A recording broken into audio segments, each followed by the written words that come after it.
Canary Islands sponsors the weather.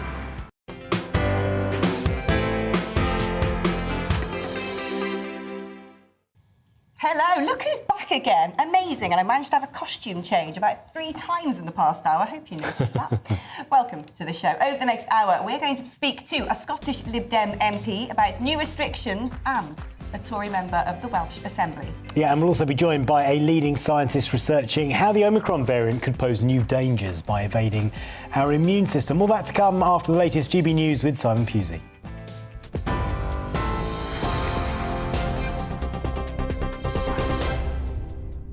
Thank you, guys. Yes, I'm Simon Pusey. This is your news at midday. The Prime Minister is not expected to announce any further restrictions in England today to control the Omicron variant. Boris Johnson is being briefed on the latest COVID data by Chief Medical Officer Professor Chris Whitty. Tighter measures were introduced on Boxing Day in Scotland, Wales and Northern Ireland. However, so far, Boris Johnson has resisted a similar move for England. Now, this next story does contain some flashing images, so just a warning. New restrictions on hospitality have come into force in Scotland to try and stop the spread of Omicron. Nightclubs are to shut and social distancing will also return to bars, restaurants, gyms and theatres. Meanwhile, Northern Ireland has also introduced similar measures, including the rule of 6 when eating or drinking out and table service only. It's a bit of a blow for us in a month that would traditionally give us most of our turnover, 30-35% of our turnover for the year to get us through January, February and into March. And as well as that, it's the busiest time of the year. Hogmanay in Scotland is one of the biggest celebrations you'll ever see. The Business and Energy Secretary is expected to meet with energy bosses later to address rapidly rising wholesale gas prices. The chief executives of major suppliers are likely to ask Kwasi Kwarteng for tax cuts and the relaxation of green levies. Many say they are paying more for gas than they charge customers. Since the start of September, more than 24 companies have gone bust.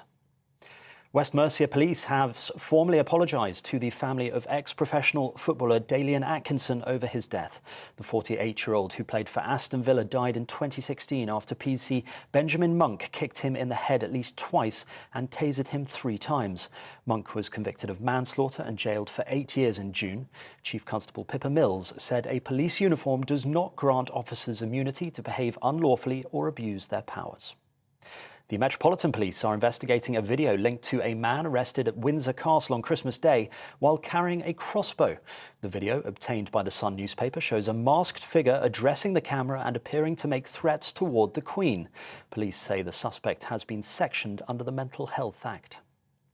Head teachers are worried that pupils isolating because of COVID could miss their A-level and GCSE mock exams at the start of the term. The Association of School and College Leaders says the mocks are more high stakes this year as they could be used as a backup if exams get cancelled. Almost 10 million children are due to return to school next week. Schools may have to consider a mix of remote and in-class learning if they don't have enough staff to cover classes. More than 165,000 work days have been lost by Police Scotland due to mental health issues. The data, which was recorded between 2019 and 2020, shows that staff and officers suffered a range of issues, including alcohol problems, anxiety and depression. During that time, 68 police officers retired early due to mental ill health. The Scottish Liberal Democrats is now calling for annual staff surveys to identify problems more quickly and to provide support. The jury in the sex trafficking trial of Gelane Maxwell will resume deliberations today. The British socialite is on trial in the US, accused of luring young girls to be molested by Jeffrey Epstein. The jury last sat on Wednesday before breaking for the Christmas holidays. Miss Maxwell denies all the charges. And the director and producer Jean-Marc Vallée, known for Big Little Lies and Dallas Buyers Club, has died at the age of 58. The Emmy Award winner passed away suddenly in his cabin outside Quebec City in Canada.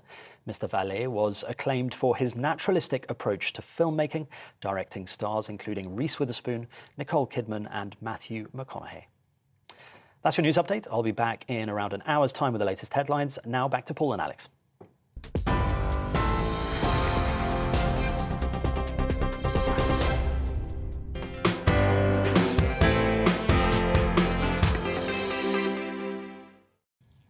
Welcome back. 6 minutes past midday. Good to have you with us on GB News Live with Alex Phillips and Paul Hawkins. Britain's recent relatively low COVID death toll compared to the rest of Europe may be the result of earlier use of the Oxford AstraZeneca jab to vaccinate the most vulnerable. At least that's what Dr. Clive Dix, the former chairman of the Vaccine Task Force, has told The Telegraph. However, there are also new concerns about how Omicron may evade the immune system, something our next guest is currently researching. Well, joining me now is Professor Gideon Schreiber, a leading Israeli public practitioner based at the Weizmann Institute of Science. Glad to have you on the programme. Let's start off with that story in The Telegraph today, where the Professor Clive Dix has suggested that it was the early intervention of the AstraZeneca vaccine in the UK, which may be sparing the UK from the sort of levels of crisis we're seeing currently hitting Europe. Do you think that has any basis? Well, what I can talk about is about antibody levels. So what we investigated, we just published, or have to be published soon, a paper where we, together with a group of a lot of other scientists, mostly from the University of Oxford, David Stewart was leading them, we were looking at the number of antibodies that, at the antibody response for the new COVID Omicron. And what can be seen very clearly is that the AstraZeneca vaccination is not working well in raising antibodies against it. So in other words, even if you had quite recently the AstraZeneca shot, your antibodies will be very low against this new variant. Okay, much lower than, for example, the RNA boosters. So the boosters of the RNA really work, the AstraZeneca not. But this has nothing to do with what you asked me about, which is a long-term effect, which is related to the T-cell response, and there I cannot tell you. So I don't know whether the long-term T-cell response indeed will last long, and in this case, you will not get severe disease, but just mild disease. That's something we didn't investigate, and I really don't know about it. So I don't want to, I can only tell you what we know about the immune response in the antibody response against getting sick at all. Okay. Now, Professor, you were credited with helping to actually predict and identify the Omicron variants. Tell us about this. Right. So what we found, and again, we found a few mutations that if you have them, then you get much better binding between the spike of the Omicron and the ACE2, which is a receptor on the cells. So that is something that we predicted from our kind of in vitro evolution experiments that we did, and then came the Omicron. Now, we further investigated the Omicron and wanted to see what happened for the binding of the spike of the Omicron towards the receptor. And what we found out is that it's actually not binding tighter. So we wondered how comes it's not binding tighter, although we found this kind of stronger anchor that should make it bind tighter. So we further analyzed the Omicron binding site, and what we found, very surprisingly, is that you have this kind of tighter binding area, but on the other hand, you had mutations that weakened the binding, and overall the weaker and tighter binding came out with neutral. Now, the interesting part here really is that the parts that weaken the binding were mutated to amino acids that now will disturb antibodies from binding this Omicron. And the reason the Omicron is so good also against people who got vaccinated, not against the booster, as I said, the booster is working, but against people who had only 2 times vaccinations, is because it's kind of camouflaged itself with other mutations that now will not be recognized neither by patients who were sick before, nor by this kind of immunization that happened longer ago, where the antibody levels are already kind of lower because the immunization happened quite a while ago, and also not against the AstraZeneca. So it's kind of using the stronger binding in order to camouflage, in order to be able to camouflage itself, to make mutations that will resist now the antibody response and the immune response. The same in this case is also true when you talk about the antibodies. You know, we have antibody therapies that you give to people in order when they're already sick, kind of what's called active vaccine. And also here, most of the antibodies, not all, but most of the antibodies now will act much worse, again, because Omicron is camouflaging itself against the antibodies that were raised against previous variants of the virus. So it's really interesting what the Omicron is doing. I would say it's making a school for us. Is there an argument to be made, and I've read in a few reports, that Omicron is now at a state where it's in a kind of perfect balance? It can spread quickly, but it's not going to kill the host. It's not too deadly. And so it's reached this kind of equilibrium where it can still survive and percolate. So it's true that if you look at the data, especially coming from South Africa, where we got the first people with Omicron, we see that the number of tests didn't increase. That's kind of a fact. That's difficult to argue with. A lot of infections, but number of deaths is not really much increasing. The problem is that the Omicron by itself is mutating. It's keep on mutating quite rapidly, this virus. So there is a potential that maybe early Omicron was not so much causing severe disease, but this doesn't mean that mutations of the Omicron, based on the Omicron, will not come back and cause more severe disease. So that's something we really don't know. But it is a possibility, and we should be open for it. So we shouldn't kind of think, okay, we have the Omicron, it's a mild disease, everything is going to be okay. I think this will be kind of a little bit playing with fire here, because as we already have seen before, this virus is changing all the time, and it's quite good in kind of teaching us a few things that we didn't know before.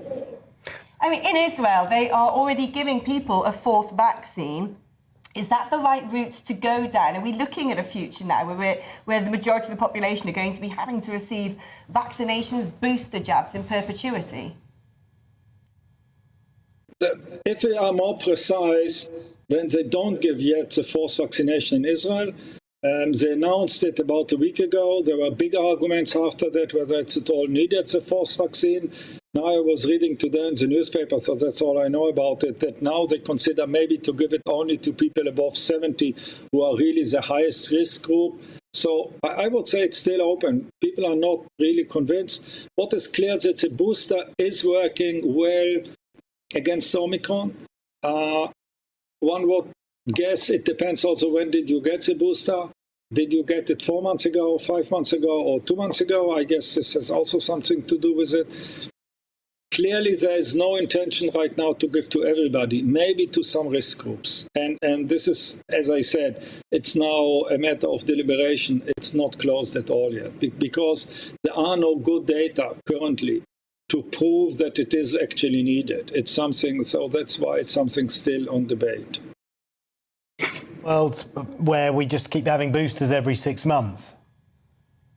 Well, you know, this is the biggest problem here. Will we keep on booster? It won't work. You know, the people don't want to get boosters every 6 months. So, in this sense, personally, my feeling is it's a longer-term solution.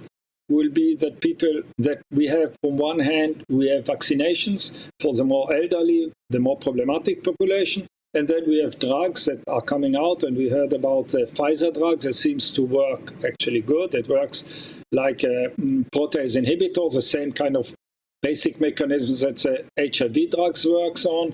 Other drugs are now in developing. We have in our lab a potential drug that just now went non-human primate studies very successfully. So there are many places and many companies that try to make drugs, and my personal view is that we will see a combination. We will see a combination of drugs and vaccinations for really the needed ones. I don't see the younger population taking every 6 months another vaccine shot. Even now, it's really, really difficult. I know that in Israel, we still have quite a large population of younger people who don't want to get the booster. And it starts to be political. It starts to get kind of a bad political feeling around it. And you have the same in the UK. So what I tell you now is not something that you cannot appreciate from what you see in the UK. You know, it's something that just will get worse if you get to the 4th and 5th and 6th and so on vaccination. Yeah, Professor Schreiber, thank you so much for giving up your morning to come and talk to us about that. It's, ongoing narrative, isn't it? Who knows when we're going to be out of the woods? Just when you think it's safe to go out and be normal again. Yeah, really interesting what Professor Schreiber had to say there. Do let us know what you think about what he was saying there. Long term, managing it with drugs and vaccines for the vulnerable, but for the rest of us, we just have to kind of learn to live with it and manage it ourselves. Casting a bit of shade there on whether or not booster vaccines can necessarily continue to hold back the powers of mutant strains. Indeed. GB Views at gbnews.uk. Right, joining us now is Christine Jardine, the Liberal Democrat member of Parliament for Edinburgh West and the party's former Treasury spokesperson. Christine, thank you for joining us on GB News this lunchtime. First of all, your reaction to these new restrictions on hospitality which have come into force in Scotland. Well, we've seen hospitality events which were the worst affected, which were the last among the worst affected, and which were the last to reopen, are now the first to close again. And what we're getting in Scotland is a lack of clarity, and there's no logic to it that people can see. And that worries me, because we need clear, direct protections that people can understand. They know the science and they see the logic in them. But there's no logic for most people in there, having been football last night, but football is now stopped, outdoor events are stopped, and shopping centres, indoor shopping centres are open. It's crazy. There's no logic to it, and what we need is clear direction from the Scottish Government, and what we need is support, economic support for those businesses that are suffering and those families who are suffering because of the impact of this wave of Omicron. Certainly, if you're talking about a clear direction, I think most people can sympathise with that position. But that brings you to a point where you're going one way or the other. You're either saying we're going to be absolutely firm and say everything is shut and go back to the sort of first and second wave of COVID restrictions, or you say we've reached a new stage in the pandemic and everything's going to be open. That would be clearer. Which direction of travel do you think the government should be taking? I don't think it's as simple as that. I think we have to listen to the scientific evidence, and for people to tell, to hear that evidence and to follow it. For example, masks, social distancing. How useful are they? Can we be in groups outside? Should we not be in groups outside? These are the things that people need to know, because in Scotland, we've had stricter restrictions for a while, and people have been very understanding. People have recognised that protections are for their protection. But at the moment, what we're seeing is people wanting direction, and the government changing its mind from day to day. It said it had no support. It said there'd be no support for businesses because it didn't have the money. And then suddenly it finds, £100 million down the back of the sofa. That is what is wrong in Scotland. There's a lack of clarity, a lack of direction, and there's a very good PR spin. Nicola Sturgeon, I'd be the very first to say she's been absolutely brilliant at, her PR conferences. She's given a sort of impression of being in charge. But what we're seeing now is that the policies, the logic, the clarity isn't actually there. And we're going to see staff shortages. And that's the thing we need to remember about this wave of Omicron. We're still finding out more and more about what this variant actually does. But what we're seeing is that the number of people affected by this astonishing transmissibility it's got, that it's beginning to create staff shortages in the NHS. It's creating staff shortages in other public services, and that is what we need to be aware of: the need to protect people and the need to halt it, to stop it causing absolute economic chaos, and meaning that the NHS, although there may be fewer percentage-wise, there may be a smaller percentage of people are affected, that there are not so many people affected that the NHS cannot cope because of its own staff shortages, on top of the immense pressure that the staff are already under. Christine, so I understand you're calling for clarity from the Scottish Government on what to do next, but I need clarity from you as to what. So are you saying you disagree with these restrictions that have come in for hospitality from today, and what would you do?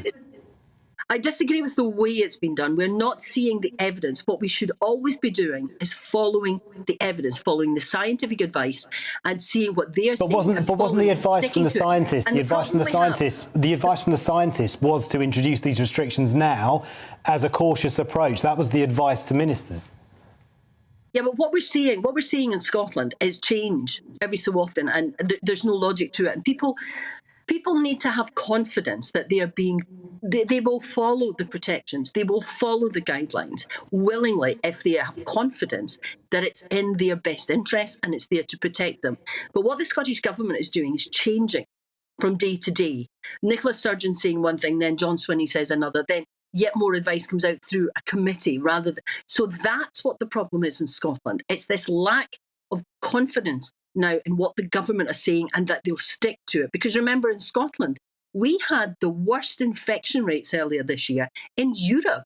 We have had a massive problem in Scotland that, the government doesn't actually, the Scottish government doesn't actually always acknowledge. We're also slower in rolling out the vaccines in Scotland than in the rest of the United Kingdom. I was having people phoning my constituency who were saying, what's going on here? That, my relatives in England who are 10, 20 years younger than me are already having their first dose of the vaccine, and I'm being told to wait another month. We were so slow up here at that. So what we really need is for the government to have clear advice that people can have confidence in, and that won't change from what Nicola Sturgeon says to what John Swinney says to what Humza Yousaf says. It won't change. It will be clear, and there will be the economic support for the businesses that are suffering, the hospitality businesses, all businesses. Now, this is something we have also called on Rishi Sunak to do, but the Scottish government is it's this blame game that it's doing again, this grievance narrative that everything is Westminster's fault. Everything's not Westminster's fault. Some of it is, but not all of it. And, it's time that Nicola Sturgeon got to grips with this. Now, let's have a talk about the way that the polls might be standing. I mean, it's pretty late in the year or early in the year yet to come, but quite quickly there. I mean, we've had reports that the Conservatives could essentially be wiped out in Scotland, that they've really suffered some damage when it comes to perhaps Partygate and so on and so forth, and that's potentially given the Liberal Democrats a bit of a boost, of course, also winning that critical by-election in England in Shropshire. Does that put a spring on your step going into 2022? Well, North Shropshire certainly put a spring in my step, but I should imagine not in many Conservatives. A lot of Conservative MPs, particularly in the Blue Wall down in England, in the south of England, will be looking over their shoulders now because the swing in North Shropshire was massive, but we only need something like half of that swing across the country to win a significant number of seats from the Conservatives. I'm not sure that poll there you're talking about Westminster voting intentions rather than Scottish voting intentions, because remember, the Scottish Conservatives are the second largest party in the Parliament in Scotland. But I think a lot of them, right throughout the UK, after North Shropshire, will be looking over their shoulder. They must know that people see this government as taking them for granted in Conservative seats. The people are very unhappy with that.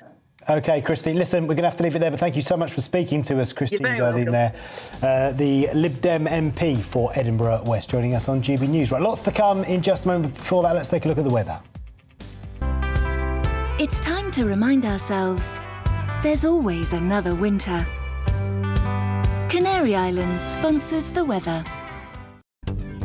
Looking ahead to this afternoon in the UK's, guess what? Cloudy in the south with rain moving east, but drier and brighter in the north. Let's take a look at that in detail. The southwest will be mostly cloudy this afternoon with limited brighter spells for some. There'll be showers. These will be locally heavy at times and a brisk west or southwesterly breeze. The southeast will be wet with persistent, at times heavy rain. The odd dry spell is possible for a time and it will be mild.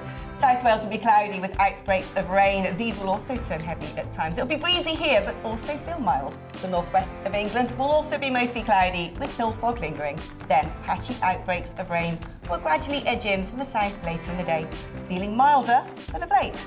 Northeast England will be drier, although still rather cloudy. Some bright or sunny spells are possible towards the north through the afternoon, with some outbreaks of rain possible in the south later. There'll be a chillier feel for those of us in southern Scotland. It will also be a rather cloudy day, but the odd bright or sunny spell remains possible. Northern Ireland will be a little milder, but also rather cloudy.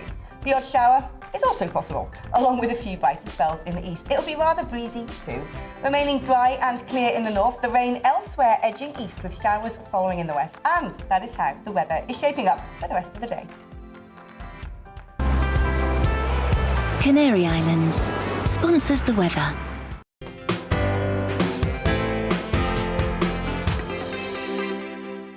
You're watching GB News live across the UK and the world on our digital stream. GB News is Britain's news channel. We are the UK's home of discussion and debate from all perspectives. We are here for you. Don't forget to join our YouTube community by clicking on that subscribe button. And if you want the GB News app, you can click and catch up on programmes anytime. We love to hear from you, so email us. gbviews@gbnews.uk. Thanks for being part of the GB News family. My name is Andrew Doyle. Join me every Sunday evening at 7 p.m. for Free Speech Nation. This is a show where we address current affairs and news stories of the week with the help of two wonderful comedian panellists. I brought in comics because I want to give it a lighter edge, and also they work for less. See you there.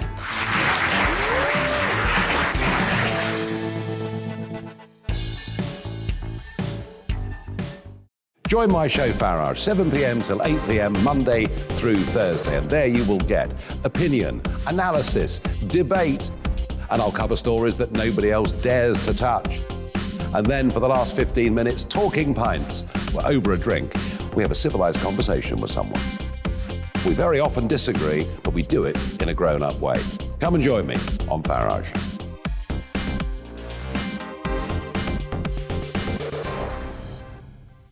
I'm Colin Brazier. I've reported from more than 70 countries around the world, covered wars from Afghanistan to Iraq, from Lebanon to the Balkans. I'm trying to bring that experience, that feel for events, to the studio. And something else. I'm ready to give an opinion. Today's stories with a spark. Brazier from 8 p.m. weekdays on GB News. Join us for the Political Correction. We're here every Sunday to correct politics and put you, the people, back in charge. We talk about all areas of the United Kingdom, including Northern Ireland. Our debate goes way beyond the Westminster Village. It's about the real country. It's about your opinion. So please, we want you to tell us what you think. This is the Political Correction. Every Sunday morning from 10 a.m. here on GB News.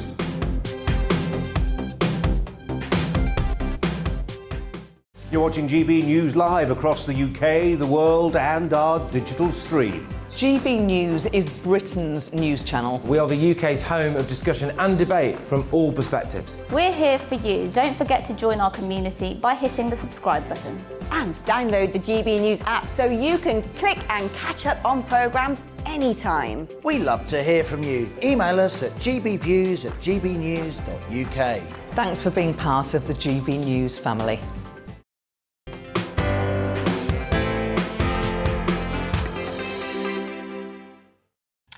Welcome back. Now, COVID restrictions, which came into force last week in Scotland, have already hampered some people's plans over the festive period. Pubs, clubs and other businesses have already had what would be a very busy period hampered by the rules introduced to limit the rapid surge in Omicron cases. Well, let's speak to our Scotland reporter, Davy Donaldson. Now, new restrictions in today, Davy. How difficult has it been in Scotland today? Well, it's difficult for some, not so difficult for others. The pub over my shoulder here has always had table-only service, so it's not a huge difference for them. And they've just got a social distance and now have only 3 households per table. So for them, it's been pretty easy. Obviously, for other bars, especially smaller bars here in Linlithgow, have obviously we're going to struggle with that because just to the sheer volume of customers, they obviously have to limit the amount of people that are allowed in to maintain social distancing. So that's obviously been difficult. Obviously, like I said, there are 3 households per table as well, making sure everyone checks in. We've also had sporting events, the Scottish Premier League yesterday, only 500 fans allowed in. The rules with regards to pubs and restaurants, etc., and cafes, 100 people standing, 200 people seated, and for outdoor events, 500 people or more. For up to 500 people. So that's been difficult. We've obviously seen the Hogmanay party in Edinburgh, that's been cancelled. Hogmanay celebrations, larger ones across Scotland as well, they've been cancelled too. We've had pantomimes, we've had shows, everything's been cancelled. So to try and put these new restrictions in place, and obviously it's been difficult because people want to enjoy themselves, they want to go out, but obviously now the restrictions are back in force, that's proving extremely difficult. And just very quickly, Davey, what do you think the level of compliance is anecdotally?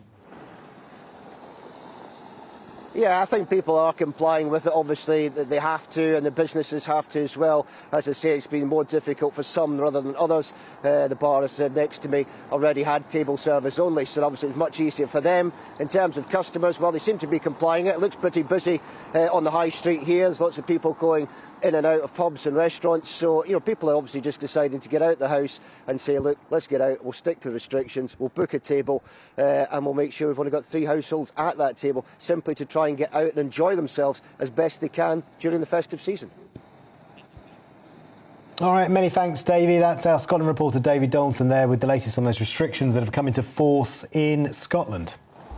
Yeah, and we are waiting to find out if there are going to be more restrictions imposed on England. And we've heard a whiff that we might be hearing from the Prime Minister a bit later at 4 o'clock. We don't know that for sure yet, but we will keep you updated. Yeah, we'll keep you updated with that whiff. Coming up, we'll be discussing Boris Johnson's popularity, with one recent poll saying he would lose the next election. So we'll be talking about that after the latest GB News headlines with Simon Pusey.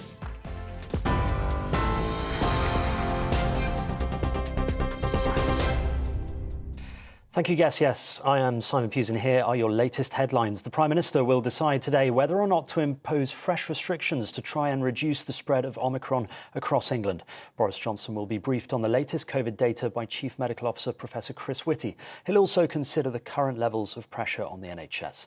The briefing follows new measures being introduced in Scotland, Wales and Northern Ireland on Boxing Day. New restrictions on hospitality have come into force in Scotland to try and stop the spread of Omicron. Nightclubs are to shut and social distancing will also return to bars, restaurants, gyms and theatres. Meanwhile, Northern Ireland has also introduced similar measures, including the rule of 6 when eating or drinking out and table service only. The Business and Energy Secretary is expected to meet with energy bosses later to address rapidly rising wholesale gas prices. The chief executives of major suppliers are likely to ask Kwasi Kwarteng for tax cuts and the relaxation of green levies. Since the start of September, more than 24 companies have gone bust. West Mercia Police have formally apologised to the family of ex-professional footballer Dalian Atkinson over his death. The 48-year-old who played for Aston Villa died in 2016 after PC Benjamin Monk kicked him in the head at least twice and tasered him 3 times. Monk was convicted of manslaughter and jailed for 8 years in June. Director and producer Jean-Marc Vallée, known for Big Little Lies and Dallas Buyers Club, has died at the age of 58.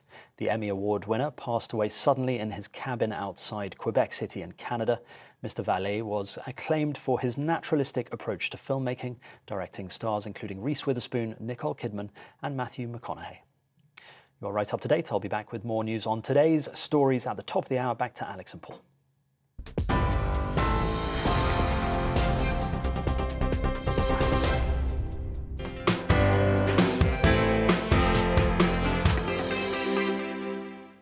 You're watching GB News live across the UK and the world on our digital stream. GB News is Britain's news channel. We are the UK's home of discussion and debate from all perspectives. We are here for you. Don't forget to join our YouTube community by clicking on that subscribe button. And if you want the GB News app, you can click and catch up on programmes anytime. We love to hear from you, so email us. gbviews@gbnews.uk. Thanks for being part of the GB News family. My name is Andrew Doyle. Join me every Sunday evening at 7 p.m. for Free Speech Nation.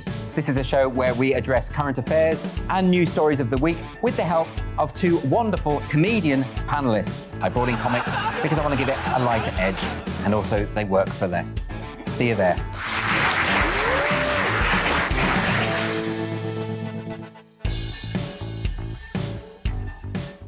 Join my show Farage, 7 p.m. till 8 p.m. Monday through Thursday, and there you will get opinion, analysis, debate, and I'll cover stories that nobody else dares to touch. And then for the last 15 minutes, talking pints. We're over a drink. We have a civilised conversation with someone. We very often disagree, but we do it in a grown-up way. Come and join me on Farage.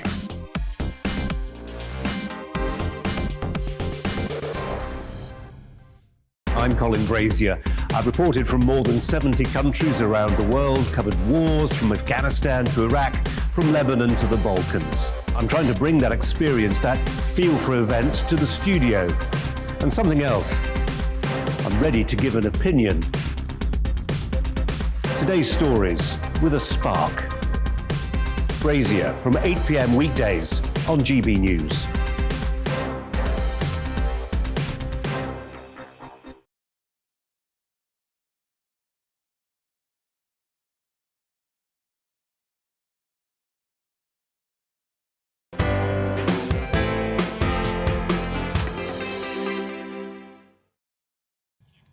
Welcome back to GB News Live with Paul Hawkins and Alex Phillips. Now, the Prime Minister, Boris Johnson, would lose his parliamentary seat of Uxbridge and Ruislip if the snap election was held. That's according to a new poll. Yeah, the Focal Data study for the Sunday Times claims Sir Keir Starmer's Labour would win outright with a predicted 338 seats to the Tories' 237.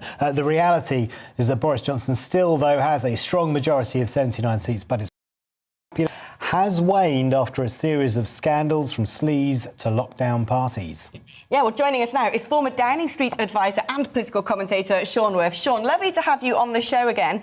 We were discussing this last week, of course. Is Boris really hanging by a thread? I mean, people like psephologists like Sir John Curtis have said, well, you know, there's been a bit of a hammering of his position in the polls right now, but this isn't to be read as big gains for Labour either. Yeah, he's had a terrible end of year, hasn't he? He had scandals and sleaze and all sorts going on, and then obviously the Omicron crisis, and will he or won't he put restrictions in place, and all of that has made him terribly unpopular. But you've got to remember that these polls, these sort of snap polls that are done, they ask a question: if you could vote in the general election tomorrow, would you vote for this guy? That's the typical question. And obviously people would say no, but there isn't an election. That's the reality. And I think that's what your professor there is getting at. The Labour Party haven't really made any gains, but the Tories have taken a big blow. And in the new year, Boris Johnson just needs to make a big political reset and try and put things right. But yeah, it's a tough job for him. Isn't that the political calculation, though, from Boris Johnson, Sean, that he can take the hit now because they are mid-term?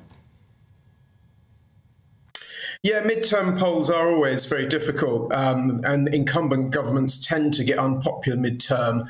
They get what's called a honeymoon period at the beginning when they're first elected. Boris Johnson didn't really have one because, if you remember, he was sort of plunged into this Brexit, tidy up Brexit, and then the COVID came.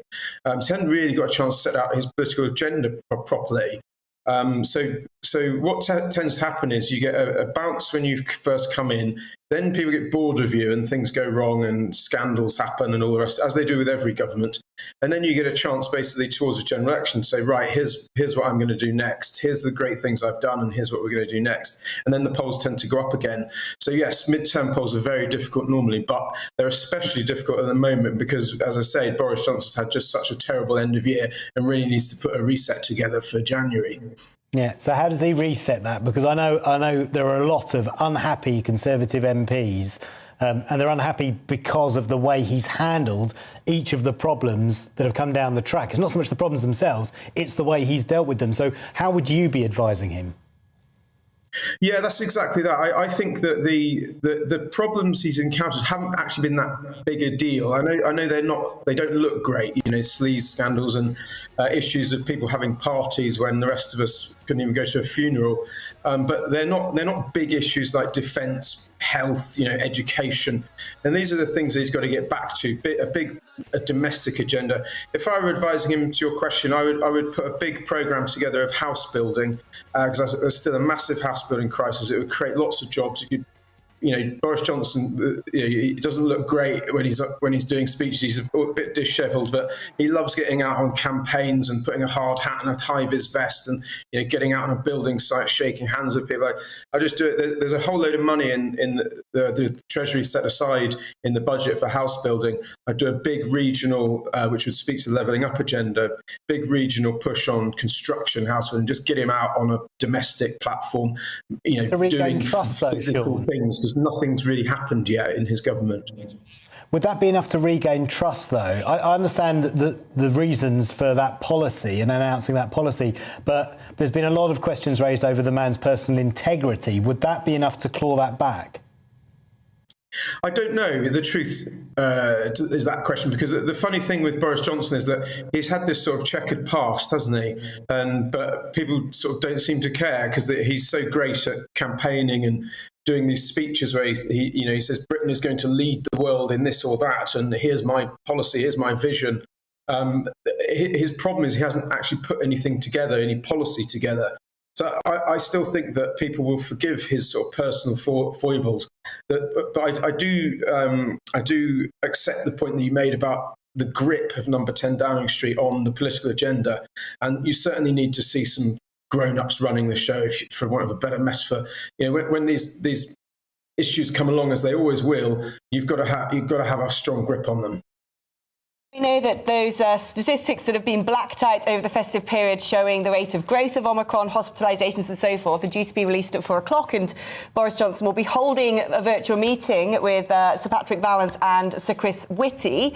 If we're in a situation where the Prime Minister suddenly says, well, we need to impose fresh restrictions, that's going to really prevent him from being able to hit the ground running in 2022 with a slate of uplifting policies. It will. I think it'll actually do two things. The first thing is it will test his authority, because, of course, I wonder what impact all this sleaze and these parties and stuff have had on his authority to put restrictions in place and people to actually abide by them. I think if it's handled properly, the scientific advisors and Professor Whitty will lead on all of this, and that won't be sort of tested so much. But these restrictions can't last forever. I don't see that there'll be another full-on lockdown, shutting down the economy. Omicron doesn't seem to be that bad. I'm not a virologist, so I'm not claiming any special knowledge, but if I had a crystal ball, I think I'd be looking at this ending pretty soon and us getting back to some sort of normality. And he's just got to have it doesn't seem to me that he's got a plan. From June till the latest restrictions, there were at least 5-6 months there where he could have been out doing something practical, and he did a load of speeches but didn't really put any policy together. I think that's what we really need to see from him now. It's Number 10's issue. Number 10 needs to grip this and put this together. Sean, thank you ever so much for joining us today. Always a pleasure to speak to you, Sean Worth there. Yeah, and when we get those figures later this afternoon, those latest COVID figures, we'll bring them to you. We're on tenterhooks as well. GB News, indeed, and Paul seeing what the Prime Minister is going to announce. Yeah, I'm always up for a rave. It is just coming up to 1:45. We're going to talk about Ukraine now, because the country's top security official, Alexei Danilov, says 122,000 Russian troops have remained close to the border following months of tensions between the two countries. Question is, could Russia invade? Yeah, well, joining us now is former British ambassador to Russia, Sir Andrew Wood. Now, we know that Putin's been making fairly heavy demands, saying that he doesn't want the Ukraine allied to NATO at all. And, of course, actually, I think technically, because they have been annexed by Russia already and they've got compromised territory, they can't do that anyway. But is Putin just saber-rattling, or do you think there will be some sort of invasion? I think it's very possible. What Putin is angling for is essentially to reduce the security situation that has been in place since the collapse of the Soviet Union, and to return to a situation where it's the United States versus Russia, and Russia has a considerable control over all the countries in its region, including, of course, Ukraine. Now, whether he's doing that because he's in difficulties at home, his popularity and control over home affairs has been replaced by what is essentially a totalitarian system with him as its leader. But he now has to produce some sort of fresh conviction to the people of Russia that what he's doing is right. So I think it's more a threat than a current likelihood. But, I mean, the problem is Putin is able to make these threats with impunity, isn't he? He had a video conference with Joe Biden. We don't really know too much about what was discussed there. But our own Foreign Secretary said, well, you know, if Russia goes into the Ukraine, we're not going to send in troops ourselves. He managed to annex Crimea with a sort of tut from the international community and not much else. America's been pretty weak on foreign policy, as highlighted by the riotous Afghanistan withdrawal. Putin's being able to have his cake and eat it at the moment, isn't he? No. For a start, when he seized Crimea, when he seized that, the Ukrainian army was not in anything like as powerful a position as it now is. It's much better armed now. It's got much better training. So if he actually tries to invade Ukraine, he will be facing a different opposition. And it's a question whether, even if he manages to seize Ukraine, he can hold on to it. For example, if you look at what's happened in Belarus, that is a fully established dictatorship, but it's one that could not exist without Russia. So to try to seize Ukraine as such, he would have a huge range of fresh problems, and a lot of Russians would be killed. That's not exactly going to make him more popular at home. So I mean, at the end of the day, what is Putin's end goal here? Is this just a case of trying to show that he's the big boy on the world stage? Is it that he wants to ensure that he's got a sphere of influence around Russia akin to what the USSR might have had, and he's feeling very unsettled about the advancement of old Russian satellite states in the direction of the West, both the EU and NATO?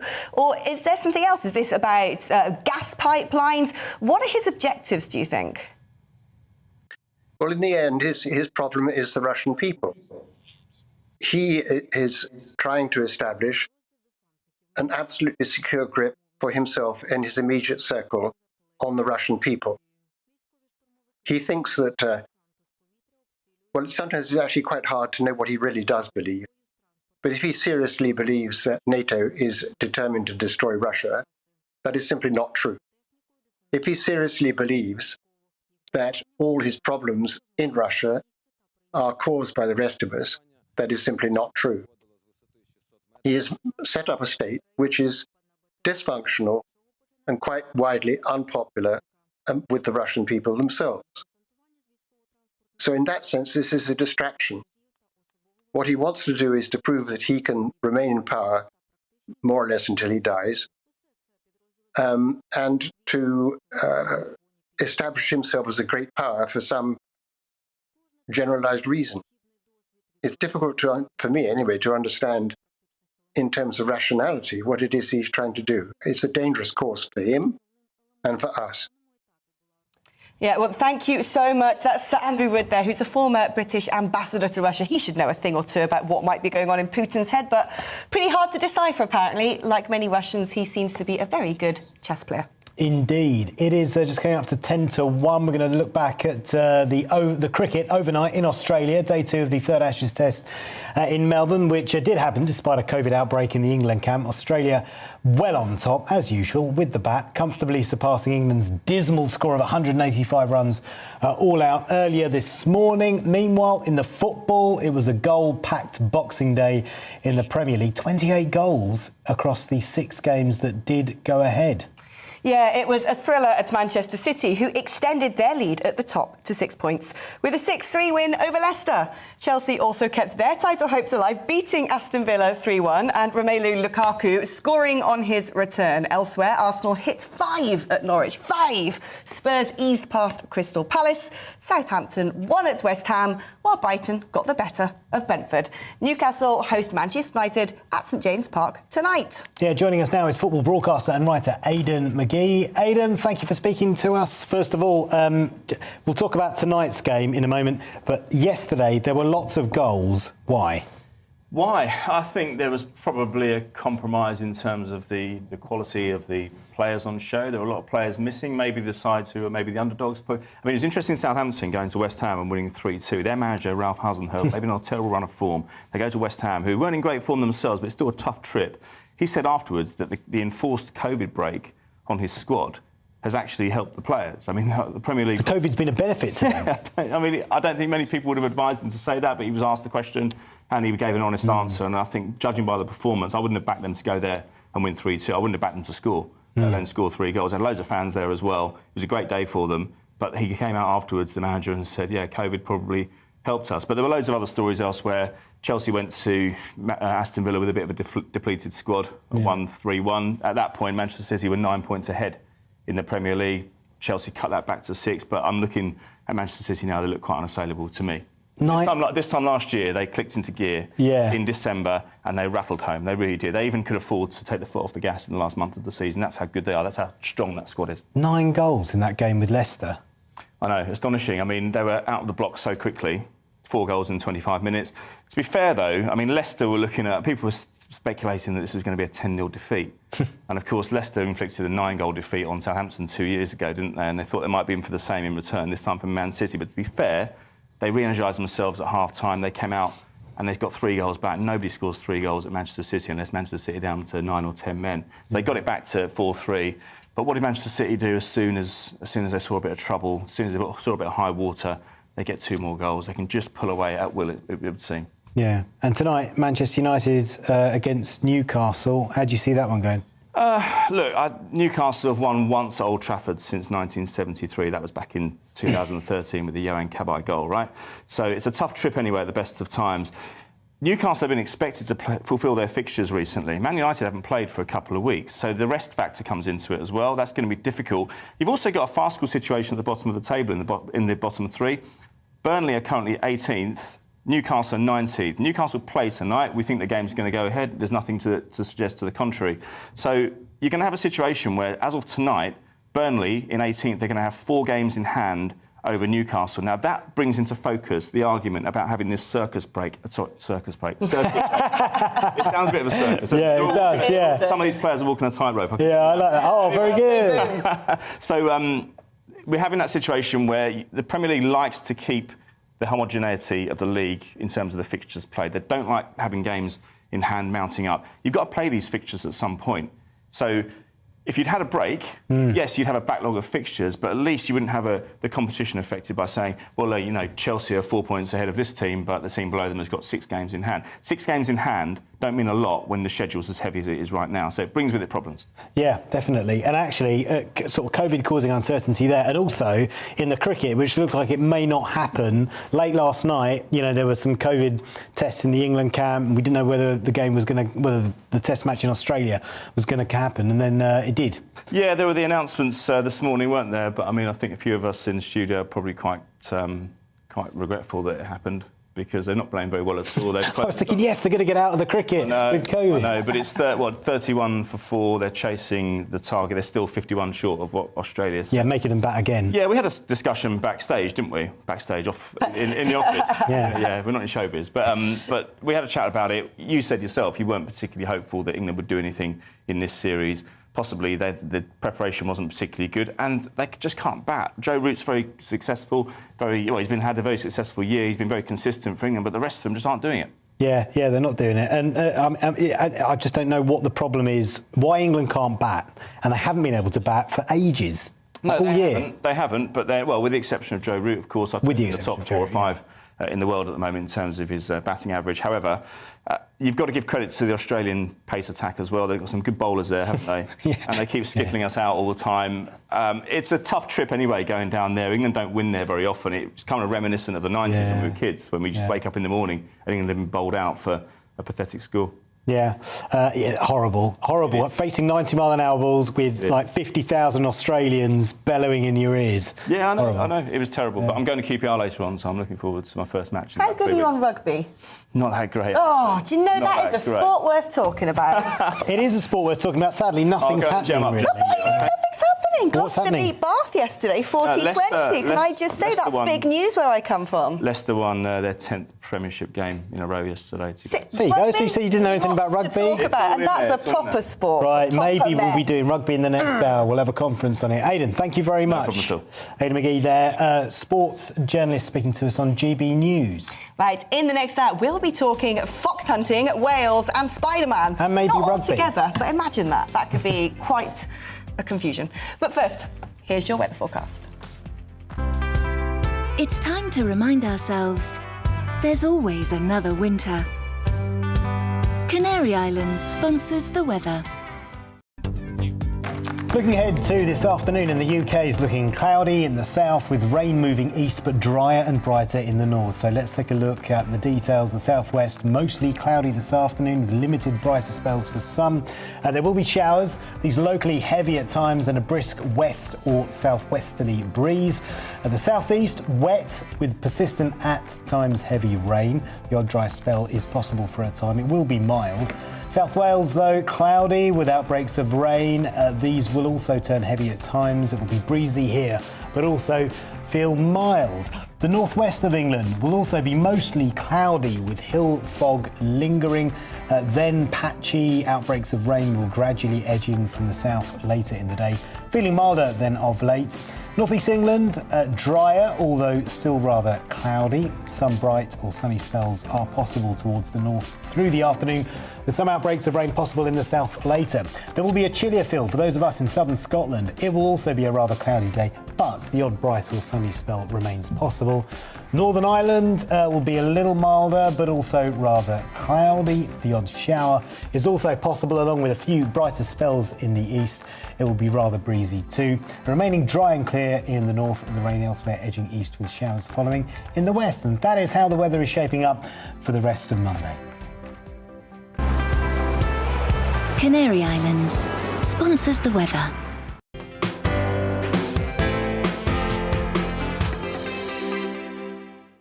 You're watching GB News live across the UK and the world on our digital stream. GB News is Britain's news channel. We are the UK's home of discussion and debate from all perspectives. We are here for you. Don't forget to join our YouTube community by clicking on that subscribe button.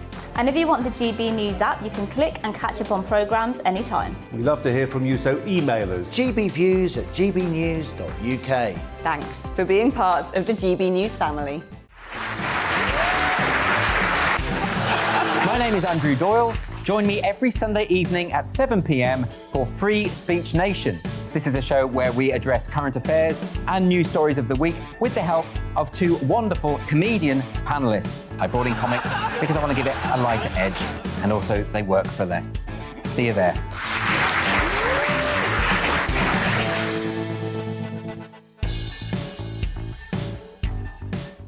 Join my show Farage, 7 p.m. till 8 p.m. Monday through Thursday, and there you will get opinion, analysis, debate, and I'll cover stories that nobody else dares to touch.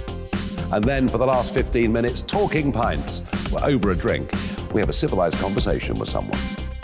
We very often disagree, but we do it in a grown-up way. Come and join me on Farage.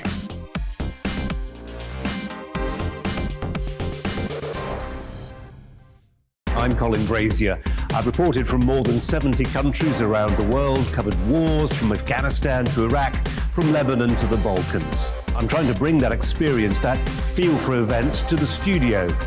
And something else. I'm ready to give an opinion. Today's stories with a spark. Brazier from 8 p.m. weekdays on GB News.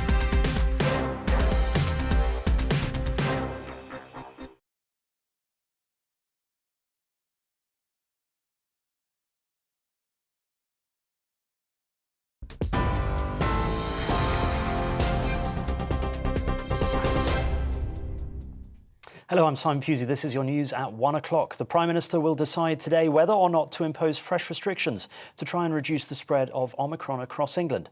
Boris Johnson is being briefed on the latest COVID data by Chief Medical Officer Professor Chris Whitty. He'll also consider the current levels of pressure on the NHS. The briefing follows new measures being introduced in Scotland, Wales and Northern Ireland on Boxing Day. Now, this next story does have some flashing images, so just a warning. New restrictions on hospitality have come into force in Scotland to try and stop the spread of Omicron. Nightclubs are to shut and social distancing will also return to bars, restaurants, gyms and theatres. Meanwhile, Northern Ireland has also reduced similar measures, including the rule of 6, when eating or drinking out and table service only. There's no logic to it that people can see, and that worries me because we need clear direct protections that people can understand. They know the science and they see the logic in them. What we need is clear direction from the Scottish Government, and what we need is support, economic support for those businesses that are suffering and those families who are suffering because of the impact of this wave of Omicron. The Business and Energy Secretary is expected to meet with energy bosses later to address rapidly rising wholesale gas prices. The chief executives of major suppliers are likely to ask Kwasi Kwarteng for tax cuts and the relaxation of green levies. Many say they are paying more for gas than they can charge customers. Since the start of September, more than 24 companies have gone bust. West Mercia Police has formally apologised to the family of ex-professional footballer Gelane Atkinson over his death. The 48-year-old who played for Aston Villa died in 2016 after PC Benjamin Monk kicked him in the head at least twice and tasered him 3 times. Monk was convicted of manslaughter and jailed for 8 years in June. Chief Constable Pippa Mills said a police uniform does not grant officers immunity to behave unlawfully or to abuse their powers. The Metropolitan Police are investigating a video linked to a man arrested at Windsor Castle on Christmas Day while carrying a crossbow. The video obtained by the Sun newspaper shows a masked figure addressing the camera and appearing to make threats towards the Queen. Police say the suspect has been sectioned under the Mental Health Act. Head teachers are worried that pupils isolating because of COVID could miss their A-level and GCSE mock exams at the start of the term. The Association of School and College Leaders says the mocks are more high stakes this year as they could be used as backup if exams got cancelled. Almost 10 million children are due to return to school next week. Schools may have to consider a mix of remote and in-class learning if they don't have enough staff to cover classes. More than 165,000 workdays have been lost by Police Scotland due to mental health issues. The data, which was released between 2019 and 2020, shows that staff and officers suffered a range of issues, including alcohol problems, anxiety and depression. During that time, 68 police officers retired early due to mental ill health. The Scottish Liberal Democrats is now calling for annual staff surveys to identify problems more quickly and to provide support. The jury in the sex trafficking trial of Gelane Maxwell will resume deliberations later today. The British socialite is on trial in the US, accused of luring young girls to be molested by Jeffrey Epstein. The jury last sat on Wednesday before breaking for the Christmas holidays. Miss Maxwell denies all the charges. And the director and producer Jean-Marc Vallée, known for Big Little Lies and Dallas Buyers Club, has died at the age of 58. The Emmy Award winner passed away suddenly in his cabin outside Quebec City in Canada. Mr. Vallée was acclaimed for his naturalistic approach to filmmaking, directing stars including Reese Witherspoon, Nicole Kidman and Matthew McConaughey. That's your news update. I'll be back in around half an hour's time with the latest headlines.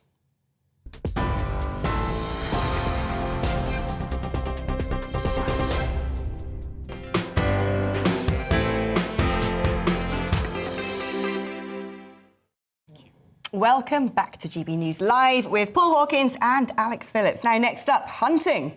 Anti-fox hunting activists are out in force, attempting to disrupt traditional Boxing Day events. This comes as the Labour Party calls for something.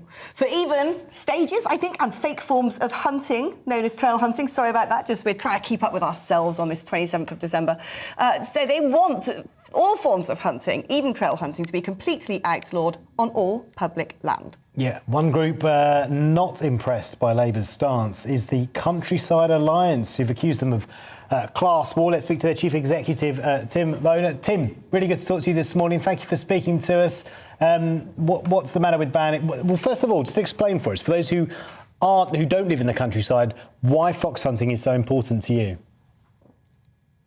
Well, fox hunting doesn't exist anymore since a long time. 2004, the Hunting Act was passed. The ban on fox hunting came into force in 2005.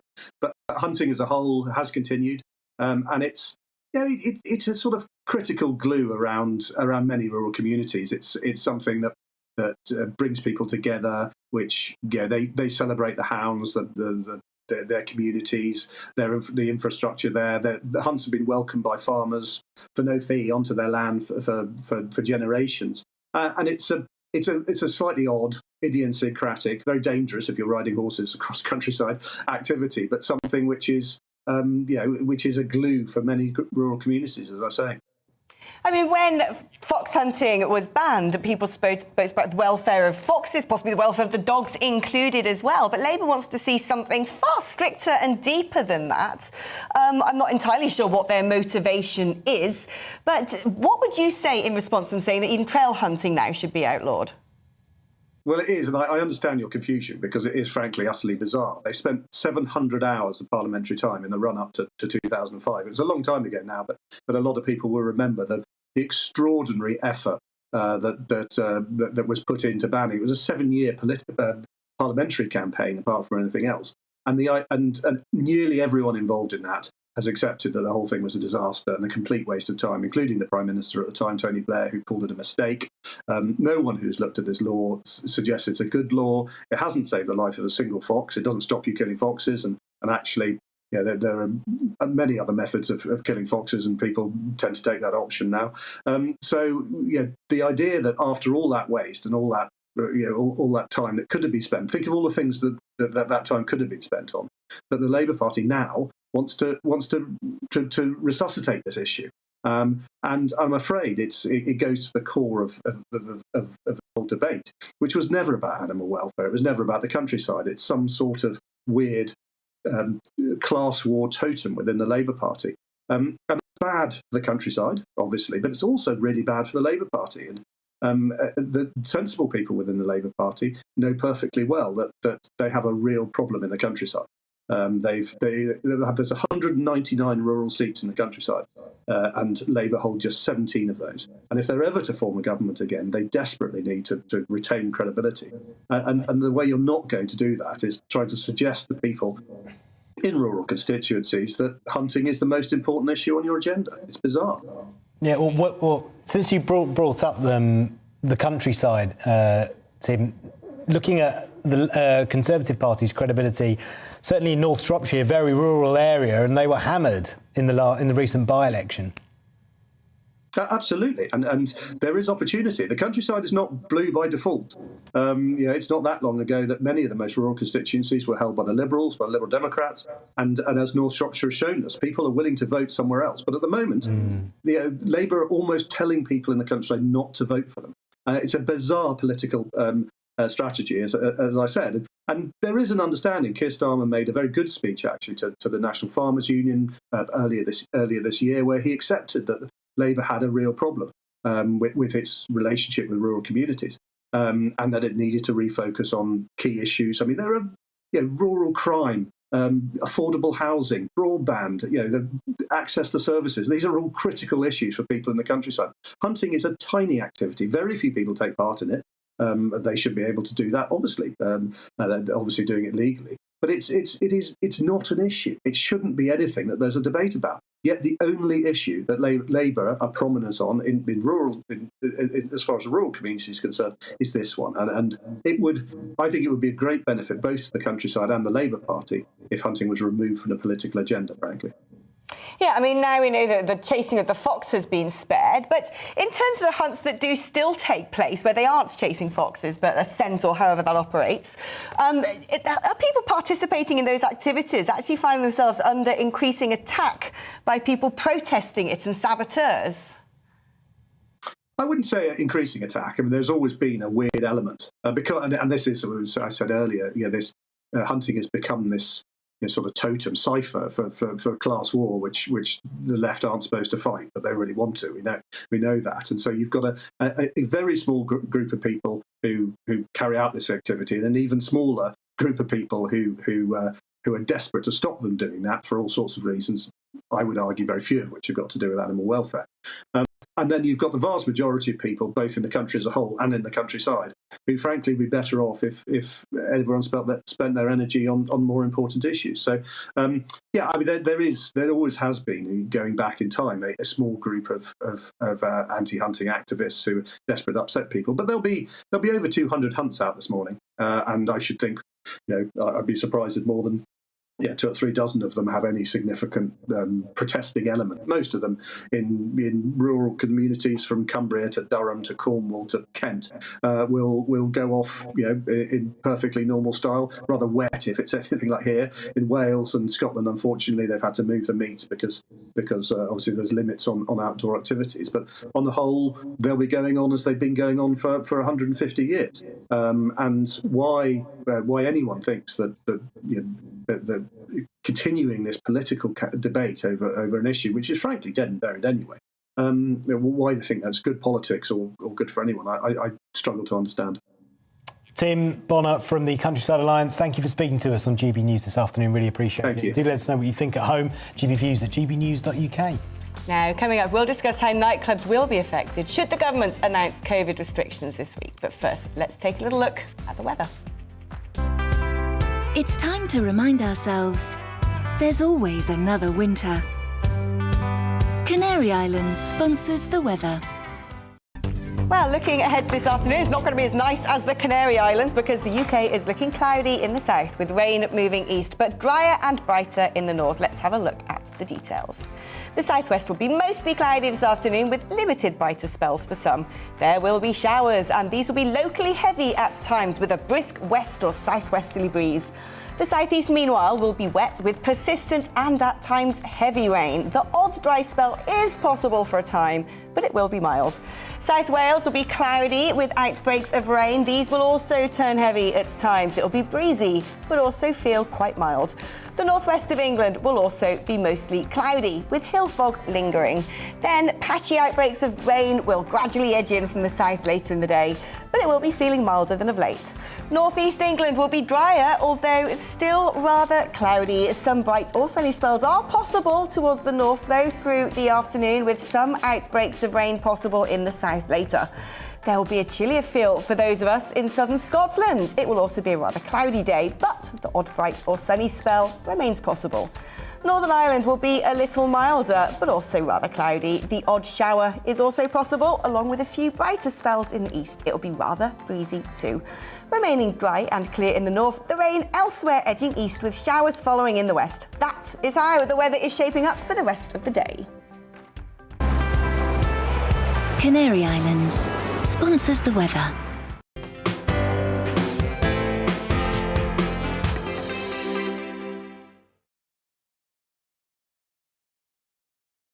You're watching GB News live across the UK and the world on our digital stream. GB News is Britain's news channel. We are the UK's home of discussion and debate from all perspectives. We are here for you. Don't forget to join our YouTube community by clicking on that subscribe button.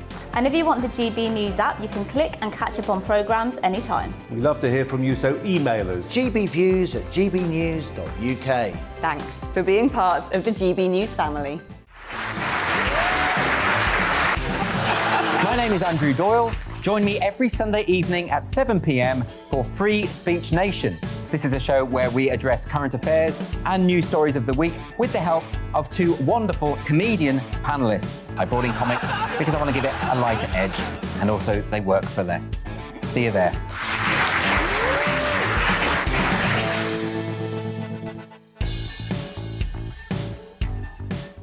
Join my show Farage, 7 p.m. till 8 p.m. Monday through Thursday, and there you will get opinion, analysis, debate, and I'll cover stories that nobody else dares to touch. And then for the last 15 minutes, talking pints. We're over a drink. We have a civilised conversation with someone. We very often disagree, but we do it in a grown-up way. Come and join me on Farage.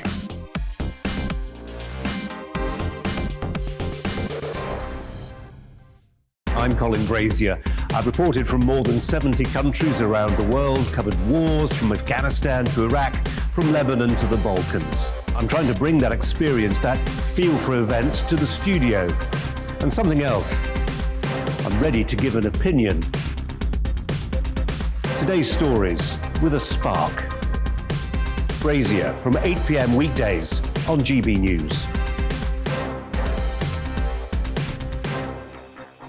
Join us for the political correction. We're here every Sunday to correct politics and put you, the people, back in charge. We talk about all areas of the United Kingdom, including Northern Ireland. Our debate goes way beyond the Westminster Village. It's about the real country. It's about your opinion. So please, we want you to tell us what you think. This is Political Correction. Every Sunday morning from 10 a.m. here on GB News.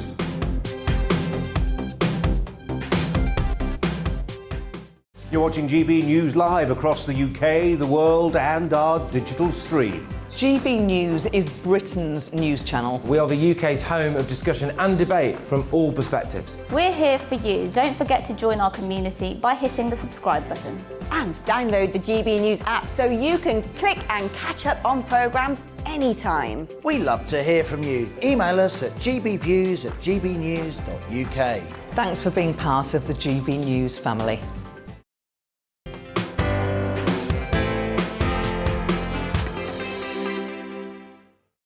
Good afternoon. You're watching GB News Live with Alex Phillips and Paul Hawkins. Up first, Christmas might have meant a well-earned break for you and millions of other people across the country, but thousands of healthcare staff are continuing Britain's booster rollout. While some people got jabbed actually on Christmas Day itself and Boxing Day, others have started receiving text messages about getting the booster. A rise in cases of Omicron is expected to follow seasonal festivities. Well, with more on this, our East Midlands reporter Will Hollis joins us live from Nottingham. Will, lots of celebrating going on, but the vaccination effort still going strong. We know it was busy over Christmas, but what about today? Have you seen a lot of activity? Yeah, so Christmas is a time that most people do sit in front of the TV with a box of chocolates. They'll watch all those old movies that they've seen year on year on year. But there are a lot of people that continued to work, whether it's paid professionals or volunteers, as part of the vaccine programme. This year, there was 200,000 slots available on Christmas Eve, Christmas Day and Boxing Day, which many people took up. Thousands of people chose to get the vaccine. And now in this period now, between today, the 27th, and Monday the 27th and the 1st of January, we're seeing that there's 1.5 million vaccines available. Sure, it's not the same record-breaking numbers that we've seen in recent weeks because of the booster programme. A lot of people are taking their time off. A lot of people are choosing not to get the vaccine because they do want that bit of holiday. But it shows the dedication, just how many people are choosing to get the vaccination at the moment. And what's this we're hearing about door-to-door vaccinations, Will? For those who don't want to get the vaccine, they'll be worried about this. Yeah, sure. Now we heard about at the start in the introduction that the Health Secretary and his department, as well as the NHS, have been sending around text to people. It's one thing getting a text that you didn't expect to get, but it's another thing having somebody come to your door, knock on it and say, have you had the vaccine? Would you like to have the vaccine right now? Now, this is only a limited amount of information that was reported in the Mail on Sunday at the weekend, that 150 people who had been encouraged in this way over a particular weekend in this trial in Ipswich did decide to get the vaccine. This seems to be something that's targeted particularly at areas and groups of people that might be hesitant to have the vaccine for all sorts of different reasons, or might just not have had the opportunity to get the vaccine in the old-fashioned way that we might all expect to do. A lot of people receive, like we're talking about, texts, emails, letters through their front door saying it's time to get the vaccine, come get your vaccine, or are aware that you can just pop into a walk-in centre in a lot of places. But some people, whether it's because they're digitally deprived, have changed address, or maybe they've got a disability that means that they can't be accessed in that way, this might be something that's really appropriate for them and really encouraging to see somebody come up to their door and explain a little bit more about the vaccine and find out why they're hesitant. However, on Twitter, and I know Twitter isn't exactly representative of British society, but in some aspects it is, there are a lot of people on Twitter who are saying this is kind of like people that might be from certain religions that come to your front door and then try and persuade you to follow their religion, or somebody that just comes and tries to get you to have new block paving done. You don't really want them there. You already know what you want about religion or block paving, and you don't need somebody coming to your front door to tell you should or shouldn't do something. Unless, of course, you actually do need some block paving. We're expecting some data today on how COVID cases are doing. There was a break over the weekend. When are we expecting that data and potentially what it could mean, especially for restrictions or potentially more restrictions in England? Yes, it will be exactly the same in the GB News newsroom as it is for me standing here, as well as every other journalist in the country that's working right now, constantly refreshing that coronavirus data page that anybody can access that says all of the data for cases, for vaccinations, for hospitalizations. There's been no update since the 24th, since Christmas Eve. Even that data is already a few days old based on how slowly things sometimes work.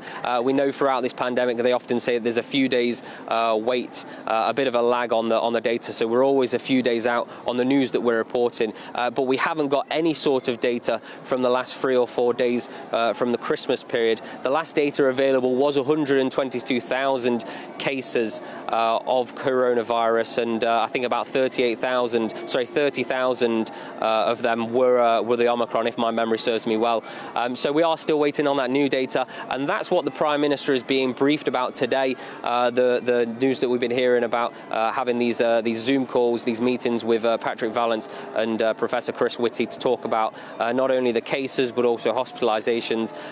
There's obviously a lot of rumours and concerns about lockdowns. We're seeing obviously the restrictions, new restrictions in places like Scotland, Northern Ireland and Wales over the last few days, and a lot of people are wondering what might happen in England. So those conversations are being had right now. If they're not being had right now, then they're going to be being had this afternoon, and people in the media like us, as well as a lot of people in the public watching at home and glued to social media, still waiting to find out how Christmas parties, how hanging out with the family that you haven't seen is going to actually affect the numbers of coronavirus and then potential restrictions in the future.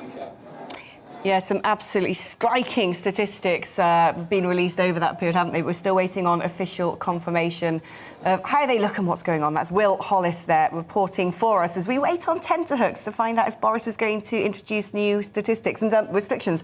And if you have your phone on news alerts like I do, it's just mad. Every few minutes some newspaper is telling us one thing or the other, completely contradicting each other. So...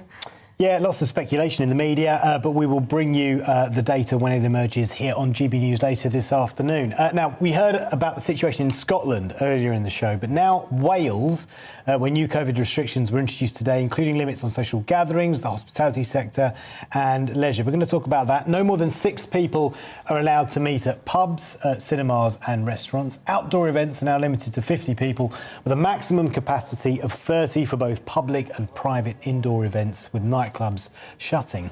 Yeah, finally, social distancing has also been reintroduced to offices and public spaces. Well, joining us now is James Evans, who's the Conservative Senedd member for Brecon and Radnorshire. James, delighted to have you on. It's so confusing, isn't it? I mean, there's one set of rules in Scotland, another set of rules in Wales. We don't know what's going on in England. And frankly, all of this numbers and social distancing, you need to walk around with a specially updating constant cheat sheet.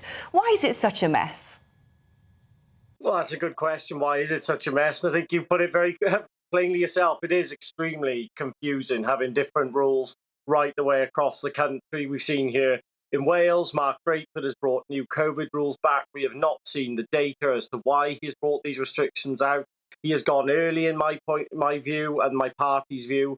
We have not seen the data to say that hospitalizations are up. We've not seen the data to say that deaths are up. This is going to be a really confusing time for businesses. I've been inundated with business owners contacting me saying that they're going to have to find extra staff, but the labour isn't there. We cannot get people to work now. And all the social distancing rules, the limits on people meeting indoors, the amount of people who can sit around a table at a pub, this is going to decimate, yet again, the hospitality industry, which has been put under severe pressure because of the pandemic. And before long, we are going to have to start to learn to live with this virus. It is not going away. And the sooner we can actually start to live with it, the better, because our businesses just cannot continue to be shut down and have restrictions put on them all the time. It's just ridiculous. But how on earth are these measures going to be enforced anyway? If you've got, what are you going to need? Someone standing on a door of a pub, counting people in and out, checking how many people are at tables, knocking on people's doors, spying in people's houses. I mean, I can't quite see how on earth this is going to be rolled out in Wales. Well, I can't see how it's going to be enforced. You know, local authorities are under extreme pressure at the minute because of the funding cuts that they've had year after year in Wales by the Welsh Labour government. But the problem is that people aren't going to enforce it. I don't think there's an appetite there with people to follow the rules either.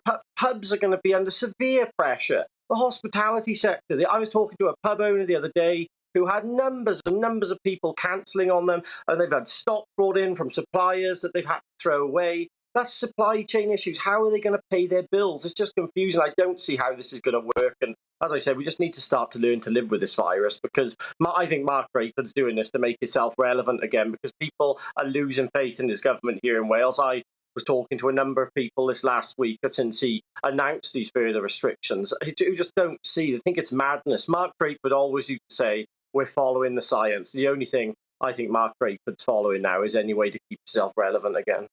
Yeah, what businesses need, though, James, is certainty. They need certainty and confidence. And whether you agree with the restrictions or not, they acted on the advice of the scientists and they put them in place and said these are going to come in from Boxing Day.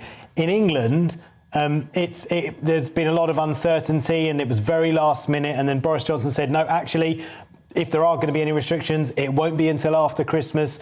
So at least with the Welsh government, they have acted with certainty and with confidence, which is what businesses need.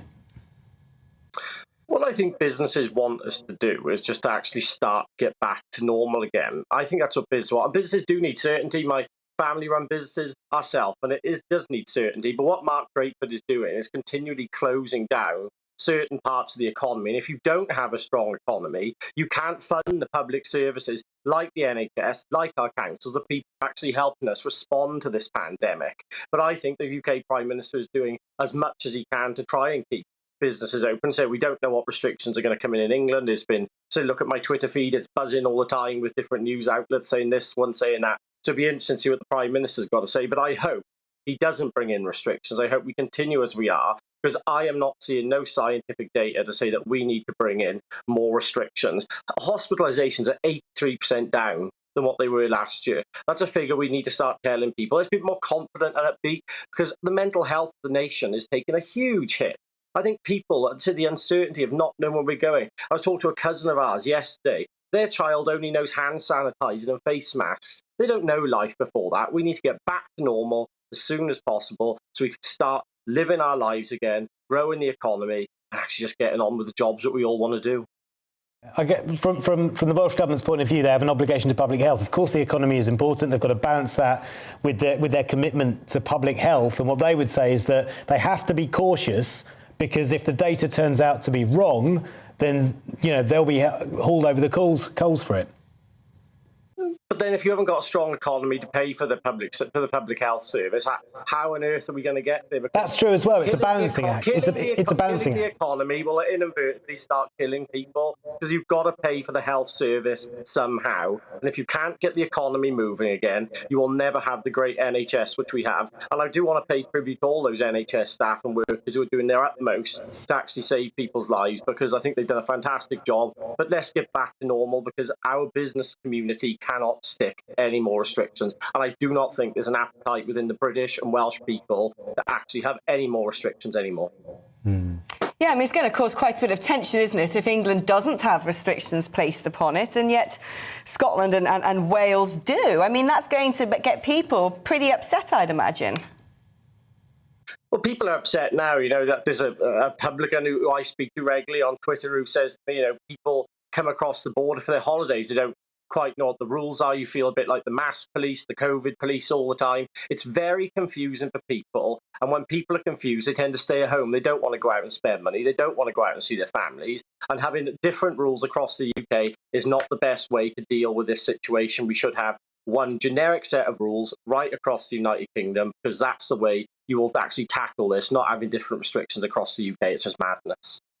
What do you make, James, of this new poll by Survation? 10,000 people, big sample size, saying that if a general election was held today, 5 cabinet ministers would lose their seat. Boris Johnson would lose his majority. It puts Labour on 41% of the vote, with Conservatives on 35%. I think as Conservatives, as elected officials, I think the Prime Minister needs to start listening to the public. I think it just proves that people are starting to lose a bit of confidence in us. But we have to reconnect with those voters, tell them what we can do, how we can create a strong NHS, how we can build the economy back and keep it as strong as it has been prior to the pandemic coming in. Because with the Conservative government, you get the security with jobs and you get the security with a strong economy. With Labour, all you'd have is chaos. And with that poll, they'd be short, actually, I think, of actually an overall majority Labour, and they need to work with the SNP. And if you want nationalists who are trying to run your country, take a look at Wales, because we've got a nationalist government here, being supported by Plaid Cymru and Labour. It's not what you want to see, because they will try and break up the United Kingdom if you put the SNP anywhere near power with Labour. Is it just about the economy then? It's not about allegations about breaking the rules. Personally, Boris Johnson himself.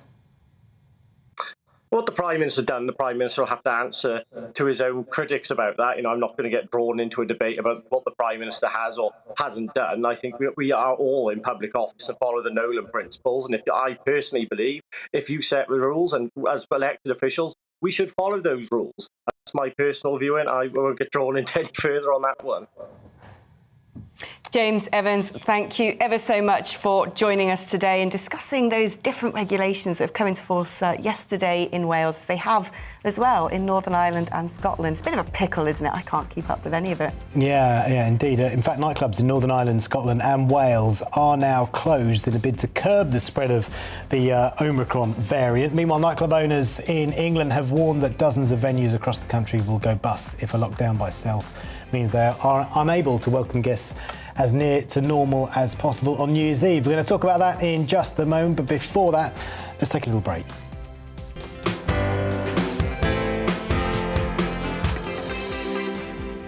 You're watching GB News live across the UK and the world on our digital stream. GB News is Britain's news channel. We are the UK's home of discussion and debate from all perspectives. We are here for you. Don't forget to join our YouTube community by clicking on that subscribe button.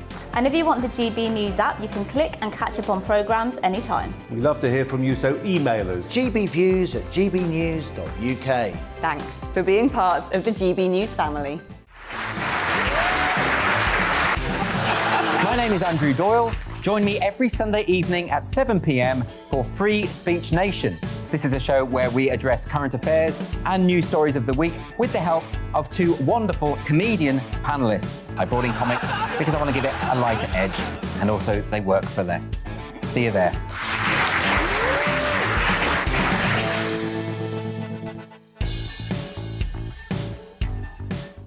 Join my show Farage, 7 p.m. till 8 p.m. Monday through Thursday, and there you will get opinion, analysis, debate, and I'll cover stories that nobody else dares to touch. And then for the last 15 minutes, talking pints. We're over a drink. We have a civilised conversation with someone. We very often disagree, but we do it in a grown-up way. Come and join me on Farage.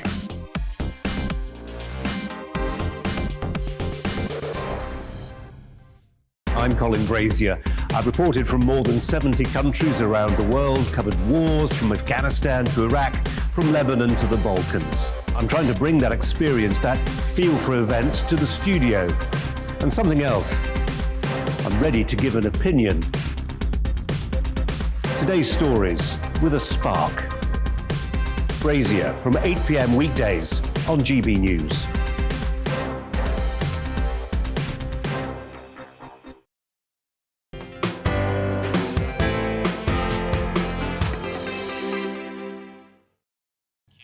Welcome back to GB News Live with Paul Hawkins and Alex Phillips. Now, nightclubs in Northern Ireland, Scotland and Wales are now closed in a bid to curb the spread of the Omicron COVID-19 variant.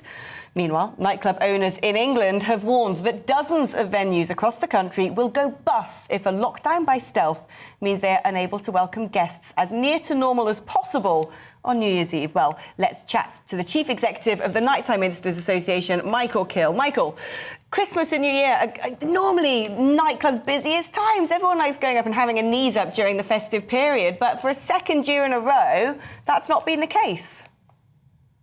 No, it hasn't. And as you can appreciate, I mean, some weeks back, we felt the uncertainty from public health advisors, and that saw cancellations and challenges within the core of hospitality and nighttime economy, particularly nightclubs that suffered from things like cancellations of bookings, etc. And it's really hit us extremely hard at a time when we need to build up the cash reserves so that we can survive in January and February, which many people know is a very slow period for us. And we're all on tenterhooks trying to figure out what Boris Johnson may or may not say. News notifications on my phone keep telling me two different sides of the story. One saying the the Prime Minister is reluctant to bring in restrictions. Others are saying he definitely won't. Others are saying he's looking at the data and he's going to tell us later. Do you have any sort of inside track, or are you just being messed about like the rest of the public when it comes to information of what might happen? Well, we have been feeding in for some weeks now in terms of the real importance of this period, and in particular, the fact that we should really be able to open, and the campaign that we launched under Let Us Dance is driving towards New Year's Eve being something that we should be able to achieve this year, given the mitigations that were put in place, the fact that we've got COVID passports, and that should be the link to keeping us open. But, you know, as you can understand, the Cabinet Office, the decision-making within Cabinet Office, even for senior MPs, is very difficult to infiltrate. So, as you can understand, I think the delay in the decision-making from the Prime Minister just really substantiates the challenge that he has ahead of him, balancing the public health position against the economic position and the impacts that will ensue if he decides to close down, which I hope and many of the industry hope he doesn't. How critical is it at the moment for the nighttime industry? Well, we've recently done quite a significant poll that saw that many people felt that if there are further restrictions and there is no support, then a third of nightclubs and late night economy businesses would fold within the next month. So as you can appreciate, with the build-up or the overburdened position of debt, rent that is just being dealt with in terms of the arbitration process, I think it's 2.6 billion across the estate. So everyone is under significant amounts of pressure, and the £6,000 that was announced by the Chancellor is just a drop in the ocean comparative, almost somewhat bordering an insult, really. Many of those businesses will lose that amount of money in one night. So, you know, the concern that we have is not only are they disengaged from our sector and really don't understand the impact that they're having, but the fact of the matter is they need to have confidence in us. And I believe very, very rightly that the public are starting to turn as well. They're getting frustrated. They want to have their New Year's Eve, and we're an important part of people's physical, social, and mental well-being as we move forward. What sort of figures are we talking about then, or would you like to have seen the Chancellor announce when he made that announcement on help for business? Well, given the fact that most of these businesses are in almost £250,000 worth of debt, just during the Christmas period, an average of £46,000 per unit was lost. You expect at least some comparable position or an understanding where he's tiered the way that this is approached, because £6,000 doesn't touch the size for a small pub. If you imagine a 2,000 capacity nightclub, it's barely going to scratch the surface. And many people, and particularly in the industry, are calling for a pound for pound sort of support mechanism. But I think the key thing here is we've been very clear. We've asked for an extension of the VAT position. We're very clear that we understand that this is going to push back the recovery by 6 months. So the VAT extension, business rates relief, furlough has got to be a consideration, because where we've lost so much business over the Christmas period, we're compromising jobs as well. And there's a huge concern that the workforce that we've built up and really got trust with, and through momentum from the 19th of July, have now been subject not only to a position where they're potentially going to sort of have limited hours and limited money during the Christmas period, but we're also now starting to go through the pandemic situation, which is through the isolation. Although what they've done is reduce from 10 days to 7 days, that's still not helping many people across many industries, not just ours. Michael Kill, thank you ever so much. And, well, we all hope to, well, I certainly hope to hear that there aren't further restrictions imposed here in England. And if that's the case, then I'll be going to a nightclub, can I just say? Yeah, but if those restrictions are put in place, you might still want to get to the cinema. Apparently, everyone is going to watch the new Spider-Man film, apparently. Or who would have thought a kid in a spider suit would be the biggest grossing movie at the box office this year and the most successful since the start of the pandemic? Yeah, the film has so far grossed a massive $1 billion globally. Not bad when you consider the film cost just $200 million to make. That's what I call a return on investment. Joining us now is film critic Van Connor. Now, is it worth the title of the highest grossing movie post-pandemic? I mean, is that fair to say? I think it's very deserving in terms of the spectacle. To get a film, earn this amount of money, it does deliver goods worthy of that achievement, I would say. Fans are in for everything that they were hoping, and I think anyone who's ever been on the fence as to whether or not Spider-Man returning to the Avengers side of all these Marvel movies was a good or bad thing, those who are erring on the bad will, I think, be won over finally as well. It's kind of a win all round, this one. So just for those who don't follow Spider-Man, which I'll be honest, I don't, why is this particular film, No Way Home, such a huge hit?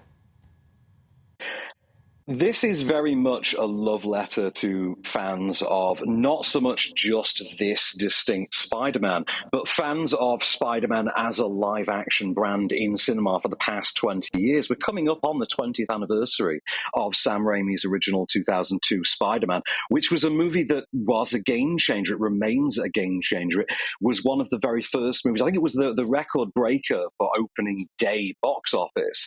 And it's the movie that kind of set the template for brand IP, skewing to the audience that it does, earning the amount of money it does, and it became the launch point from which the idea of comic book characters as bona fide cinematic potential spawned. I mean, this and the doubleheader of X-Men, a year or two earlier.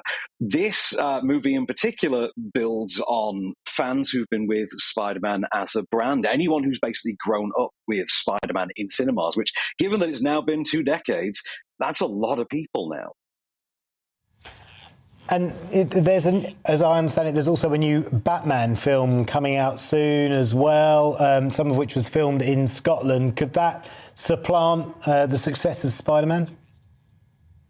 To be honest with you, if there's any character, any comic book brand of IP that could appear in cinematic form and achieve more than Spider-Man anytime soon, it probably actually is Batman, if we're being honest. That is kind of the de facto brand when you come to comic-based characters now, so superseding even Superman, I would argue, in terms of iconography, because it just has so much more hold with particularly younger males.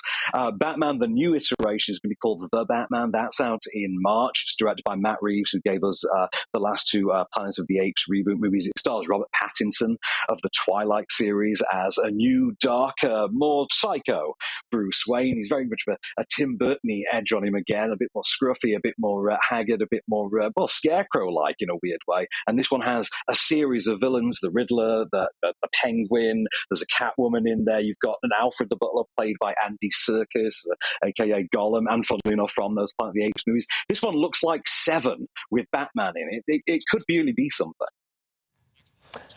Yeah, it'd be interesting to see how that new Batman film pans out, especially given the success of the Christopher Nolan films. Van, really good to speak to you this afternoon, I should say. Thank you very much, Van Connor there, film critic on GB News. Wow, you've got submarine syndrome, don't you, thinking it's still the morning. I won't be going to the cinema because I just don't want to sit in a cinema with a mask on, quite frankly. Not my bag. Fair enough, especially if it's over your eyes.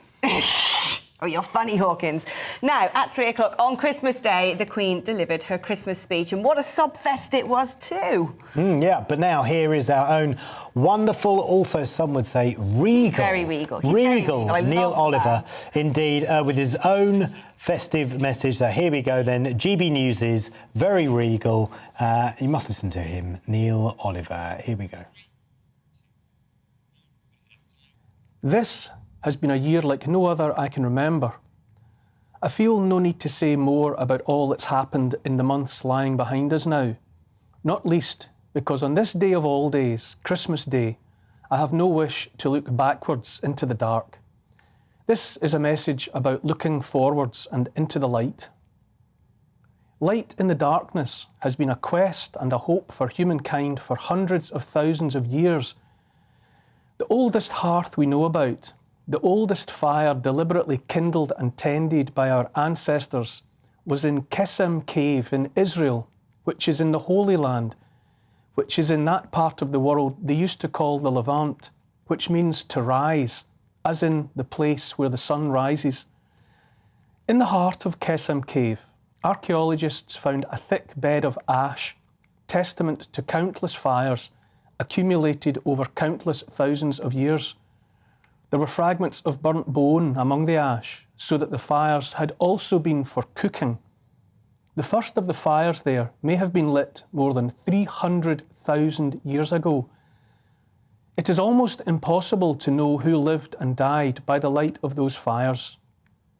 Human remains in the form of a handful of teeth suggest ancestors combining characteristics of Neanderthals and also of us, Homo sapiens, modern human beings. After the first fire was kindled, those ancestors kept coming back to Kesem Cave over and over again, off and on for perhaps as long as 200,000 years. So many fires, so many lights lit in defiance of the dark. Hearth and home, family and food to share. I very much like the fact that the first home fires we know about were in that holy land where lies Bethlehem in the Levant, where the sun rises, that place where so much began, so much that shaped the world in which we live. Closer to home, near Stonehenge, that most famous of British Stone Age monuments, farmers gathered more than 4,000 years ago at the time of the Winter Solstice, the longest night, to share food cooked on great fires. It was the heart of winter, when all seems bleakest, coldest and darkest, when the sun and perhaps hope were furthest from them. And so maybe they were in the habit of coming together in their thousands to sit around fires and to share one another's company, and perhaps to reassure each other that the worst was behind them, that the sun, light and warmth, would soon return to them. They brought with them the ashes of their dead, of the loved bodies of those that had died during the year. They brought them to Stonehenge and buried them by the stones. The main axis of Stonehenge points to where the sun rises in midsummer and where it sets in midwinter. It seems it was altogether a place where people gathered to mark the comings and goings of the sun. As well as fire, our ancestors loved the sun, that other source of light and warmth, for the longest time, surely since the beginning. The Romans worshipped the sun, which they knew and understood as the god they called Sol. According to the Roman calendar, the 25th of December was the winter solstice, the shortest day. After the solstice, the days grew longer as the sun returned to the world from the wastes of winter. By the time of the late Roman Empire, in the 300s AD, there was the worship of Sol Invictus, which is Latin and means the unconquered sun, and the festival in his name was on the 25th of December. The unconquered sun. I like that.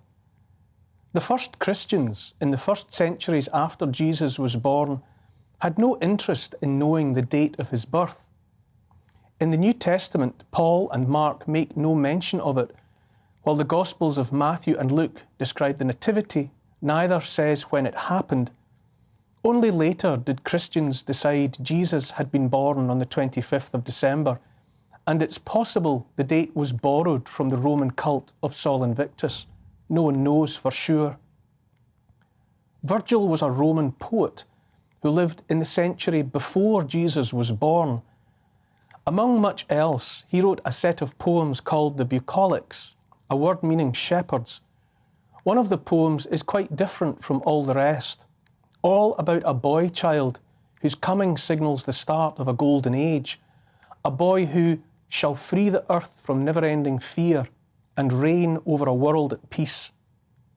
Virgil died 20 years or more before the birth of Jesus, and yet seemed to have felt from beyond the horizon of time the warmth of a sun not yet risen, a son not yet born. It has been said by another that only 4 things escape the changes wrought by time, that they are sunlight, gold, amber and honey. To that list I would add hope. Fires lit in defiance of the dark, a sun rising in the sky, a sun rising to save the world. Whether you're religious or not, Christian or not, these are good thoughts, encouraging and hopeful thoughts in times such as those through which we are living now. It can be hard to know where to look for signs of hope. Every day I receive letters from people in need of hope. They write about disputes with family and friends, about losing their jobs on account of having chosen not to take any of the vaccines. They write from all over the world about how they cannot make sense of decisions taken by their governments, about feeling they must have lost their minds, or that at the very least they no longer understand the world. They write about feeling completely alone and also desperate. More and more they write about feeling caught in a battle between good and evil, about feeling enveloped by darkness and of their need for a light to guide them. Too many write about having lost all hope and how they are finding it harder and harder, all but impossible to keep going. Many of the letters break my heart, but I read and also cherish every single one of them. I have kept them all safely in a basket and all together with hundreds of others that say the same. Each letter is proof of a life, and every life matters. Every life, when first kindled into being, is a light in the dark. This message is very much for those in need of hope and struggling to find it anywhere else. I believe hope is always close by, sometimes out of sight and seemingly out of reach. But hope is always there, whether or not we can see it, like the sun behind clouds. There's a story about a few words found scratched into a wall in a basement where people had been hiding, evading capture during World War II. There's every chance the story is only apocryphal, but we have the words just the same. However and whenever they were conjured into being, kindled like a light in the darkness, those words are important and worth remembering for all time. I believe in the sun even when it is not shining. I believe in love even when I cannot feel it. I believe in God even when He is silent. I think that's a perfect and important idea. It's about remembering and knowing even in the darkest, coldest, and seemingly loveless and hopeless of times that somewhere the sun is still shining, that we are loved and that we are not alone. I believe that. Better yet, I know that. I think there are stories that matter whether they are true or not. I think some stories last and are remembered for thousands of years because whether or not the events described therein actually happened, they contain hope, and hope is among the most important things to have, perhaps the most important. The Christian Christmas story matters because it has given people hope for 2,000 years. It might be the best story of all. Last year, the government said they were cancelling Christmas. Can you even believe it? Or at least they tried to. Cancel Christmas, like telling the tide not to rise or planet Earth not to turn around the sun. Nonetheless, unknown numbers of people were left alone, cut off from those they loved. This year, politicians kept the sword of Damocles, a sword of doubt and uncertainty, hanging over Christmas until the last minute, threatening to disrupt people's lives, to keep families apart, to keep people isolated and alone, out of reach of those they love and need, to take away hope, has been central to the way governments around the world have sought to seize and then to exercise power to which they are not entitled. Frightened people, people without hope, are easy to control, and governments like to control people. Christmas is nothing to do with politicians. Our families are nothing to do with politicians. Hope is nothing to do with politicians. Christmas and family and hope are our business, and our business alone.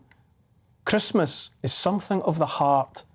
Family is more important than the pompous, self-important pronouncements of any politician.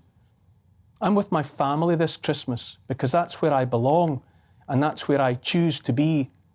I hope you are with those you love too.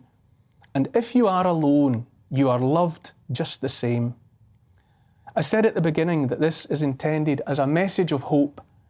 The longest night is behind us now, and that is a fact. Light and warmth are returning because they must return, just as the grass must grow. Light and warmth and hope always return, just as the sun always rises. On this day of all days, Christmas Day, the sun is here.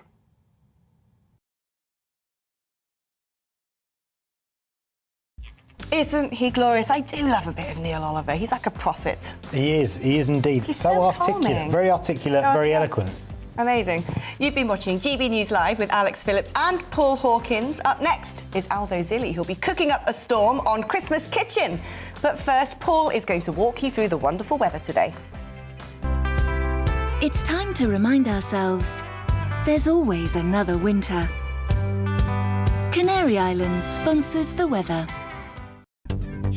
Looking ahead to this afternoon, and the UK is looking cloudy in the south with rain moving east, but drier and brighter in the north. So let's take a look at the details then.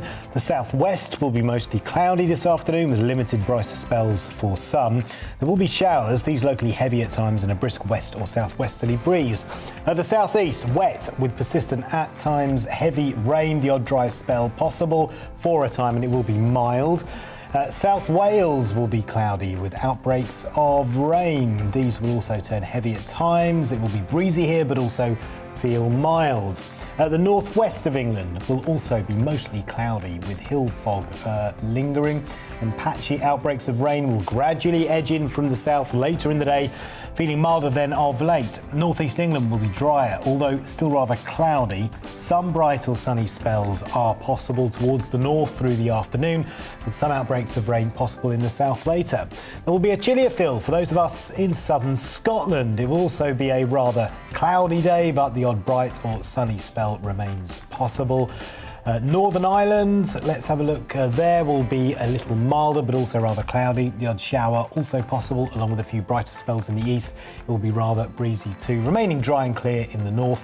The rain elsewhere edging east with showers following in the west. And that is how the weather is shaping up for Monday.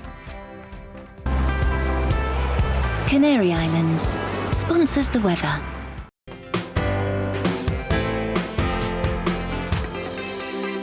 You're watching GB News live across the UK and the world on our digital stream. GB News is Britain's news channel. We are the UK's home of discussion and debate from all perspectives. We are here for you. Don't forget to join our YouTube community by clicking on that subscribe button. And if you want the GB News app, you can click and catch up on programmes anytime. We love to hear from you, so email us. gbviews@gbnews.uk. Thanks for being part of the GB News family. My name is Andrew Doyle. Join me every Sunday evening at 7 p.m. for Free Speech Nation. This is a show where we address current affairs and news stories of the week with the help of two wonderful comedian panellists. I brought in comics because I want to give it a lighter edge, and also they work for less. See you there.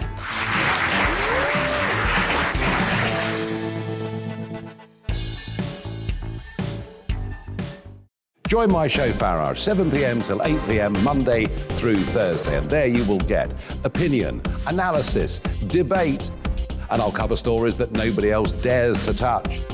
And then for the last 15 minutes, talking pints. We're over a drink. We have a civilised conversation with someone.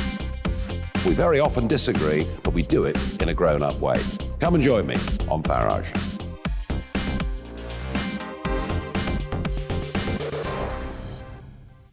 I'm Colin Brazier.